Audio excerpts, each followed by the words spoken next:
bearded bastards, and welcome back once again to Ushangvagush, Monsterkiller. Now, just when we were finishing up last time, we were attacked by a forgotten beast, the first of such creatures to assail our small fortress here. The beast's name is Sithi, who is a towering blob composed of flame.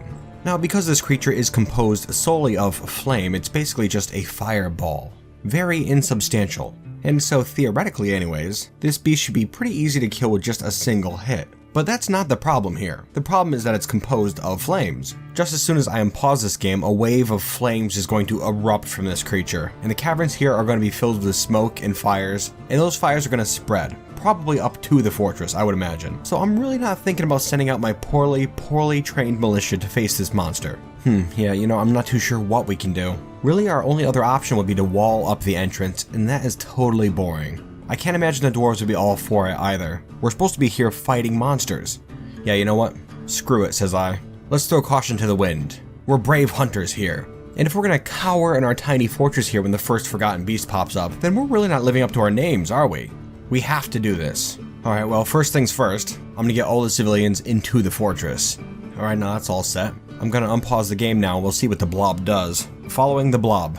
Unpaused, the creature seems to be coming towards the fortress. You can see the fires spreading out like crazy from it. Smoke is filling the tunnels. Come on, everyone to the fortress, let's go. It's coming closer and closer. A monster hunter is headed out towards it, but passed by. The monster hunters don't seem to be going to the fortress. Oh, perhaps some combat here. Oh, I'm not too sure. It looks like we lost a monster hunter in the fires. Or maybe it's still fighting, it's hard to say. Oh, alright, the beast is now at our eastern gate, alongside a goblin monster hunter. Alright, let's see here. I guess we're gonna assemble the sand blades. Let's go, guys. I'm gonna send them out to this hallway right here. And I'm also gonna lock up these outermost doors. There we are. Now the blob's going to try to destroy those doors, I would imagine. What just happened? Oh, it looked like the creature went down into the water just briefly, but I'm not too sure. It appears to be chasing a goblin around. Let's follow the beast. The fires are getting more and more wild out here, and the blob's trying to destroy this door. Brace yourselves, dwarves. Our first true battle. For Ushangvagush. Today we earn our fortress's name. Oh my goodness, I just realized that Venom Blood, the spider-bitten little baby there, well, his mother is in the sand blades. I didn't realize that. And she has carried him into this hallway. This is gonna get interesting, and hopefully not depressing. Not too sure what's up with this monster slayer out here, just kind of watching the beast seemingly. The blob is still trying to wrench these doors off their hinges. Perhaps we should go out and meet it. Let's do it. Open the gates! Let's go, dwarves! Here we go. Or not? I guess not. Where the hell are you guys going? Bunch of damn cowards. Oh, hey, pretty cool. Ushangvagush, the recruit, has withdrawn from society. Recruit? Now, this dwarf here is the one being controlled by my brother, and he also must be in the sand blades. Oh boy, I didn't realize that. A little bothersome. Ushangvagush has claimed a craft dwarf workshop. Well, that's pretty cool. Go figure, it's him who decided to make an artifact. Oh boy, okay. Alright, well, I guess my reflexes could have been a little faster on that.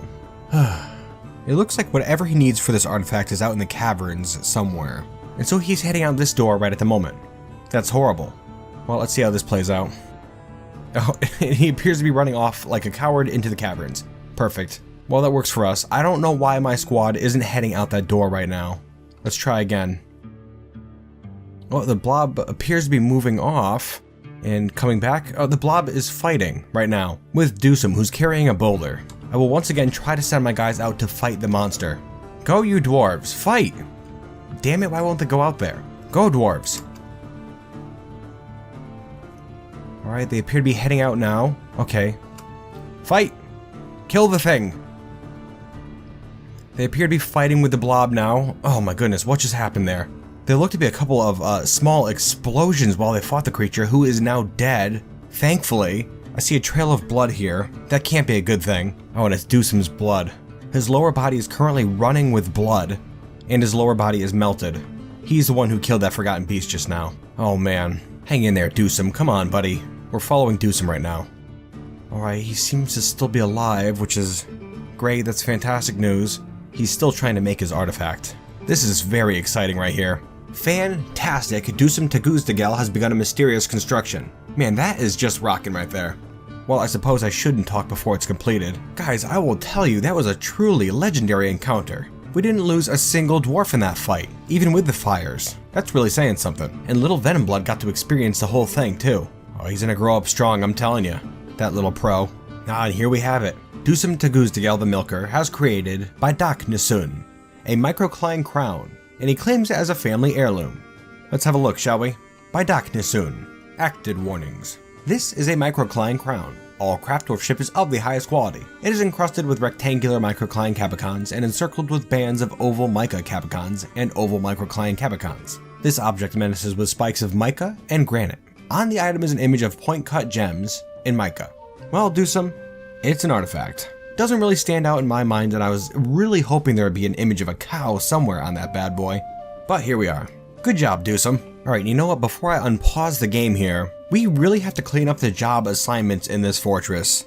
We have all kinds of different laborers here. Not all of them do we need, and I do have some ideas of what we can do about that. But I'll take care of that all off camera so as to not bore you guys, and I'll be right back. Just a moment. Alright, it took some doing, but I think our laborers are in a proper order now. Now then, I'm just gonna go down the list here and I'll explain each labor as I get to it. First we have Obok the Bat Killer, our queen. I actually gave her no laborers whatsoever. She can just kind of hang out in the fortress. That's fine. We're gonna want to protect her. She is the head of our entire civilization currently, so I figured that would be for the best. Next on the list we have the Rock Biters. These dwarves are going to be miners, masons, engravers, and stone crafters. Anything dealing with rock pretty much. Next we have the Log Tossers. As you probably guessed, these are carpenters, woodcutters, wood crafters, and wood burners. Anything dealing with wood. Next we have Zan, who's the overseer of the entire fortress. Pretty much the one who's going to be managing the entire fortress. They're going to be the manager, the broker, and the bookkeeper, and I gave them no other tasks. I've done that in the past and it seems to have worked out pretty okay. Next we have the Sandblades. Now the Sandblades don't have any laborers at all, and I also did mess around a bit with the squad itself, took some members out, put new members in, that sort of stuff, and they're going to be training for the most part. That's going to be their job. Next we have the Beast Tamers. We have 3 of them. These are the dwarves that are going to be taming beasts that we capture from out in the caves. And Ushangvagush the Milker, is now a beast master. He's the head beast tamer in the fortress. Next we have the Trap Makers. Engineers, mechanics, architects. There are a few of them, 4 or 5, something like that. And they're not very skilled. Next we have the Anvil Beaters. Smelters, blacksmiths, crafters of arms and armor, that sort of stuff. You can see here we have Ratbite, who was the leader of the Sandblades. I took her out of the Sandblades. She is no longer in the squad. She was one of our starting 7 dwarves, and she is one of the most skilled blacksmiths in the entire fortress, so I figured it'd be for the best if she just focuses on her smithing duties. Next we have the Gut Pullers. Now the Gut Pullers are going to be the ones who are butchering creatures, tanning hides, carving bones, leather crafting, and a bunch of other crafting duties as well. They're kind of like the crafts dwarves of the fortress. Next we have the Fish Grabbers. Simple fishermen. That's it, that's all they're doing. Catching fish. After them we have the Larder Lords. These dwarves are going to be the ones who are in charge of planting crops, cooking, brewing, and that sort of stuff. Next we have the Jewel Braids. There's only a couple of them. Those are the dwarves who are in charge of anything jewel or gem related. And last but not least we have the Bone Mender, our sole medical dwarf in the entire fortress. And they also have no skill in the task whatsoever. So that should be pretty interesting. Well, I'm sure they're going to have plenty of bodies to practice on, so it shouldn't be a big deal to get some training in. I'm not too concerned about it. And yeah, that's going to be about it. I think we have everything covered. And after I got those laborers squared away, I figured I'd come out here into the fortress and plan out some new residences. Not for the general population, but for the more important dwarves. Down here you can see these 3 new wings of the fortress. Over on this side here is going to be the living quarters for our militia commander, the new leader of the Sandblades. Down here is the overseer's quarters. And then over on this side here, this is going to be the queen's quarters. And what you see right here is a gigantic throne room. You can see here that I'm going to have the dwarves carve the ceiling up a ways so that it's not just one Z level, kind of a domed roof. It's going to be pretty cool. And underneath that is her dining room, and down farther still, you can see her bedroom. She does have some very lofty requirements of her quarters. Hopefully this suits her needs well enough, but I guess we'll see. Oh, and also I am planning a little mausoleum for her as well. Just a small area coming off the side of our current memorial hall, and it's going to go down and down to here. Again, I believe this should be good enough, but I suppose we'll see. Anywho, enough time has passed, let's get back to work, shall we? No more dawdling, dwarves. Now let's see, what are we going to have to accomplish before the end of this episode? Well, certainly we have to get these rooms down here carved out, nicened up, for the fortress's more important dwarves. But another big thing we're going to have to do is get a barracks up and running. We need a properly outfitted army, even if it is only 10 dwarves. Another forgotten beast could show up at any point. We have to be prepared. Gonna have to put some thought into that, I suppose. And after we have a properly outfitted militia, we could probably start putting some thought into going down into the lower caverns. A terrifying prospect, but something we must do. It's our dwarven duty. Pretty exciting, I'll tell you. Ah, it looks like the elves have arrived once more. Come on in, you delicate bastards. Alright, now let's see what we have here. Oh, hey now. A giant jaguar cage. That's pretty intriguing. Noted. Let's see what else they have first, though. Buckets, barrels, some clothing, so the dwarves aren't naked. I guess that's really about it. Yeah, what the hell, we'll take the jaguar. And in trade, we can offer you some bloody old clothing. How does that sound? There we are. I traded a little bit more than we had to this time, and now they're very happy about the trading. Hopefully they bring some more interesting things next time. Another giant jaguar might be nice. Huh, that's interesting. I keep building a granite pedestal in the museum here, and I'm attempting to put that forgotten beast body up on it, but it does not seem to be working. Like, dwarves will come over and put the body on the pedestal, but then moments later, the pedestal just disappears. I have a feeling it's because this forgotten beast did not leave an actual corpse behind, but instead it has Kona Rafathea Sithi's flames. I'm wondering if those pedestals get melted when the body's up there. Well, I suppose we could just move it over here, not on a pedestal. Good enough, I suppose. Alright, now I just carved out this little room over here on the side, so that we can start putting our dogs in here. You can see there are quite a few of them now. A lot of puppies. There's been quite a few litters born in the past few months, and we gotta do something with them. Alright, now they're all assigned to this room here. And we're also gonna start training them into war dogs, so that we can do something a little bit more interesting with them. Alright, and we do have some actual war dogs now, and I've also put some silver chains outside each of the gates, and I've assigned the dogs to the chains, a meager form of defense, but really better than nothing. Plus they'll be able to sniff out gremlins if they try to sneak into our fort. That could actually be fairly important. Oh my god. The were-tapir Mothror Obolaki has come. A large tapir twisted into humanoid form. It is crazed for blood and flesh. Its eyes glow red. Its sandy taupe hair is long and wavy. Now you will know why you fear the night. Oh boy, I'll tell you a what. Well, what to do. Okay, here's the creature standing out in the middle of the desert right now. We do have a dwarf just to the south. I don't see any other dwarves in the immediate vicinity. I'm sure the second I unpause the game, it's gonna make a beeline straight for this dwarf down here. Whether he'll escape or not, well, not too sure I suppose. This could be a mess. All dwarves to the fortress. Do not tarry. Now hopefully the dwarves are heading down. Well, we're gonna have to hope for the best, I suppose. As amusing as it would be to have a fortress infested with were-tapirs, I'd really like that to not happen. Yeah, alright, let's do this. Alright, it's coming down towards the fortress. Okay, alright. Oh, heading straight down to the fort. Oh my goodness. Okay, so it's at the fortress. I guess I had forgotten about this really quick stairway that would lead straight down to the fort. That's probably kind of stupid. Let's see how this plays out, I suppose. Alright, oh, and dwarves are moving in. Oh my goodness. Oh, there's a large skirmish here. Oh, wow, that was a big mess. That was a huge mess. Ooh, we lost a couple dwarves already. Come on, no one important, please. This is a big problem, everyone. Alright, well, we have a month till the next full moon. And before it comes up, we have to sort out all the dwarves who could possibly be infected and put them somewhere safe, preferably away from each other. Alright, here, I'm gonna take a second and look at each of these dwarves and see who could have gotten bitten. Just a second.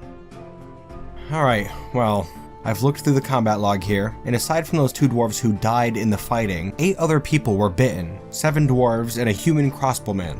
That is horrible. And as another depressing side note, one of the dwarves who were killed was the mother of Venom Blood. That miserable mother from last episode. Yeah, she got killed in the fighting. And if we look here, we can see poor little Venom Blood sitting out here, next to the were-tapir's corpse. That's horrible. This kid's gonna be messed up. But luckily, he wasn't bitten at all. Now then, if we take a look here, it is currently the 24th of Slate. The full moon was yesterday on the 23rd, and we now have till the 21st of Fell Sight to get these dwarves cloistered away from everyone else. Alright, the game is still paused. Let's have a look around here. How about we make a small prison over in this area right here? There isn't much else here at the moment, so it's gonna have to do. We have to be quick with this, it doesn't have to be pretty. And there it is. We'll go with this sort of a configuration. Each of these long branches is going to be a cell, just so it's nice and secure. Alright, hop to it, dwarves. Oh, we got some more migrants here. Perfect timing, really. 1, 2, 3, 4... 5, 6, 7, 8, 9, 10, 11, 12, 13, 14, 15, 16, 17, 22 dwarves. Up to 83 dwarves now. That's really something, but I'm not too worried about it right now. We have to get this place carved out. Keep it going, keep it going. Alright, there we are, all carved out now. And now let's start trying to get dwarves into their cells, which is going to be a gigantic pain in the butt. Alright, currently trying desperately to get these guys into their cells, but it's not working out very well. It's the 14th of Felsight, we only have a few days left. This is going to end badly, I think. Unfortunately, there's no easy way to get a dwarf to go to a single tile. Yeah, this is not working. 6 days left. Alright, how about this? I just put them all into a single military squad. I'm not sure there's any other option, honestly. 16th of Felsight. Now I'm going to try to carve out this prison area a little bit more. It's my intention to try to get that military squad to go sit in there. I can't imagine any of them are going to get through this. 18th of Felsight. We only have a couple days left. Alright, go ahead, you guys. Get down there. 1, 2, 3. 19th of Felsight. 4, 5, 6, 7 dwarves down in the prison area. Now we just have to wall it up. Hurry up. And now the 7 dwarves who were bitten are now locked down there, away from everyone else. But there's still one big problem. This damn human here. She was bitten by the weretapir.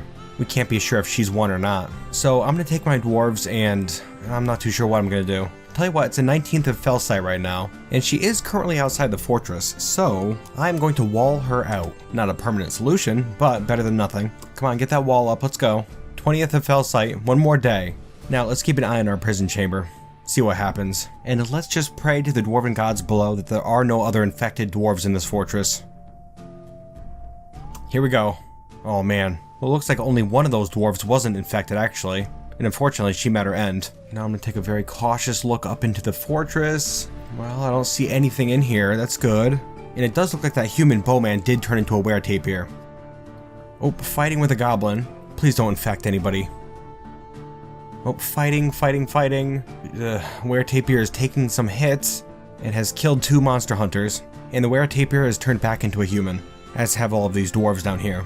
Well, that's something. All things considered, I think we did rather well for ourselves, honestly. Because that little incident right there could well have been the end of Fortress Ushangvagush. Really, there was a lot of luck involved. Alright, tell you what, I'm actually going to keep the eastern caverns closed off for now, because that human out there is going to make things very unpredictable for a while. The monster hunters don't tend to live for very long out there, so, you know, we can always hope that something happens to her. And as for these infected dwarves down here, I'm not too sure what I'm going to do about them. Oh hey, now they look to be brawling amongst themselves. What's going on in there? Yeah, they're all fighting. I'm not too sure what happened. And there's only one left. Well, that's something. Ooh, Fikad Gusilodgoob, the leatherworker, is taken by a Fey mood. Fantastic. Good luck to you, buddy. Oh my goodness. A vile force of darkness has arrived. That is not fantastic news. Well then, let's take a look. Well, it looks like at the moment we have a number of recruits. 5 humans and a goblin. That's interesting. They're wearing clothing and other various trinkets.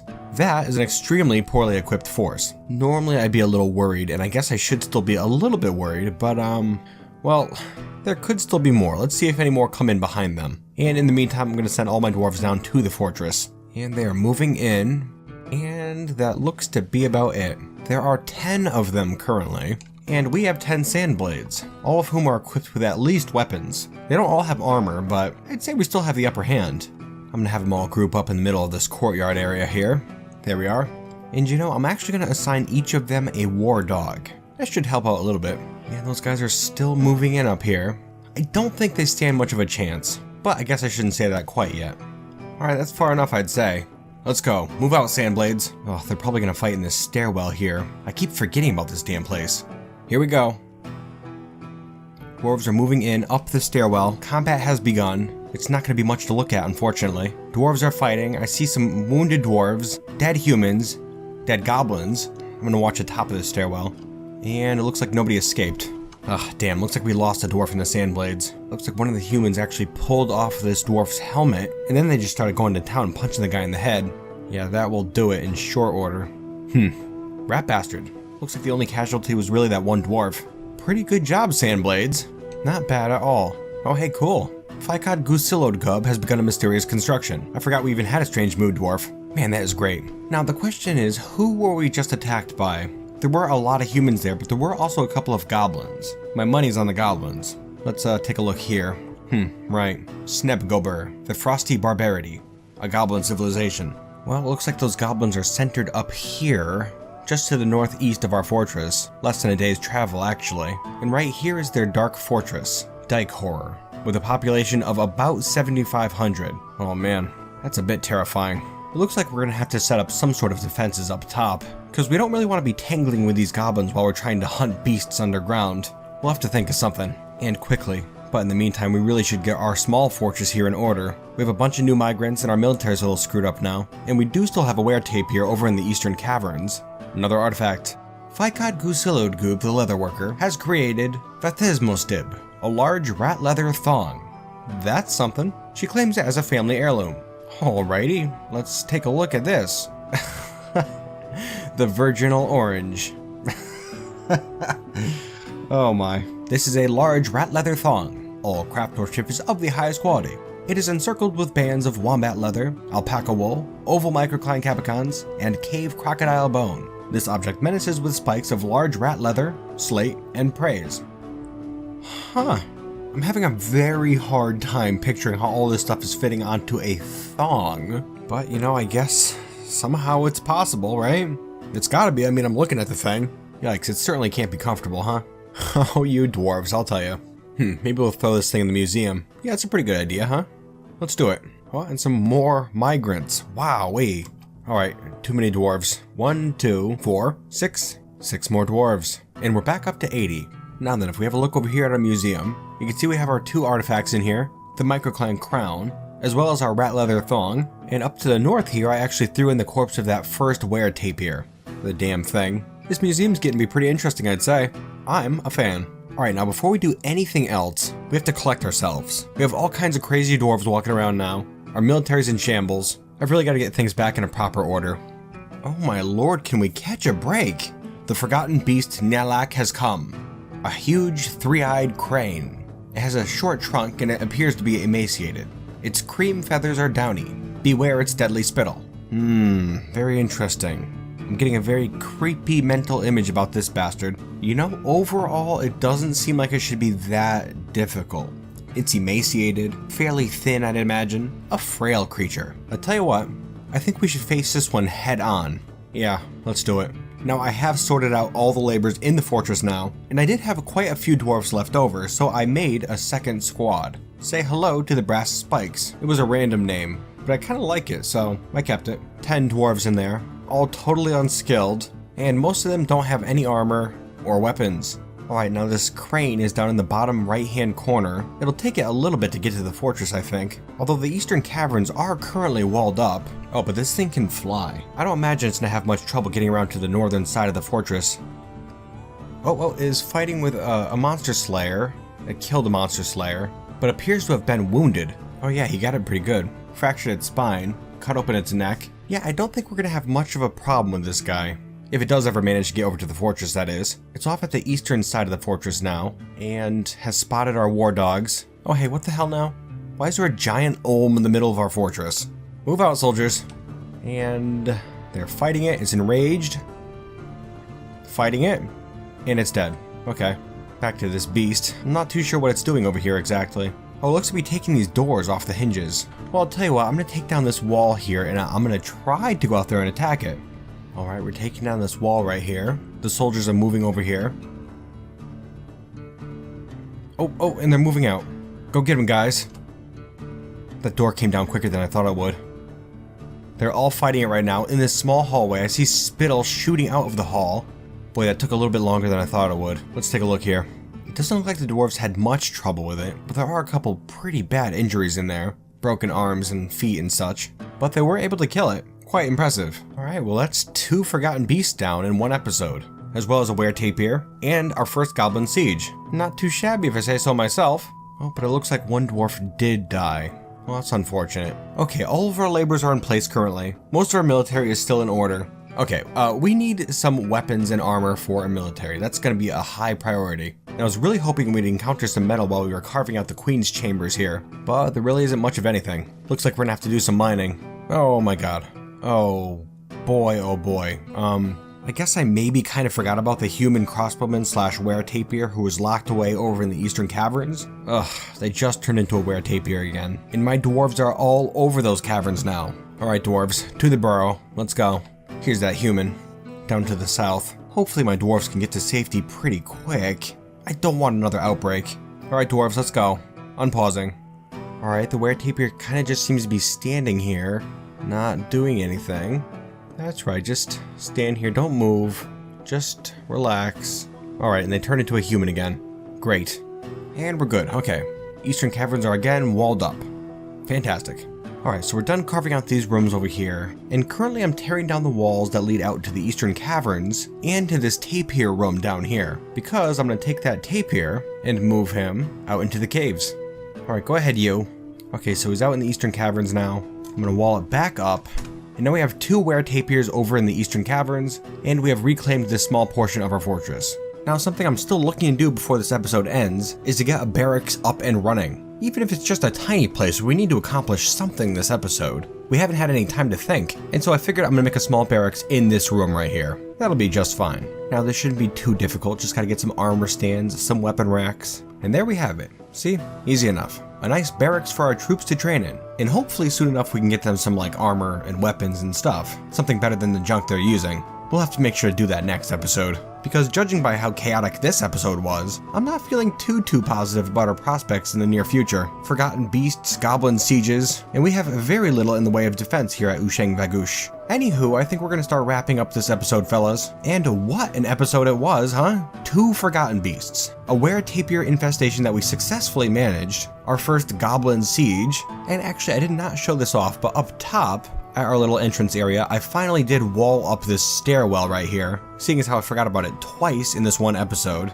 I figured I better do something about it. So it is walled up now, there's a nice ceiling above that we're still finishing. And then here I have a couple of stone fall traps, just for the hell of it. And I've been putting some thought into what we could do to prevent goblin attacks in the future. And as of yet, I've come up with really no fantastic ideas. I'm not too concerned about it, it's gonna work out. Oh, another thing I noticed, actually, down here in the caves, our little trap battery here over in the eastern caverns has finally yielded some results. And if we take a look here, we've currently captured a cave crocodile, a troll, and a giant cave toad, which is extremely exciting. We'll have to figure out something to do with those guys in next episode. I say this tentatively, of course, because I really want to do a whole bunch of things next episode. Train up those animals, get some arms and armor for our military. We still have to finish up these rooms down here. Haven't even really started on that. And the question remains, will next episode be as chaotic as this one? If so, then we're not going to accomplish any of that.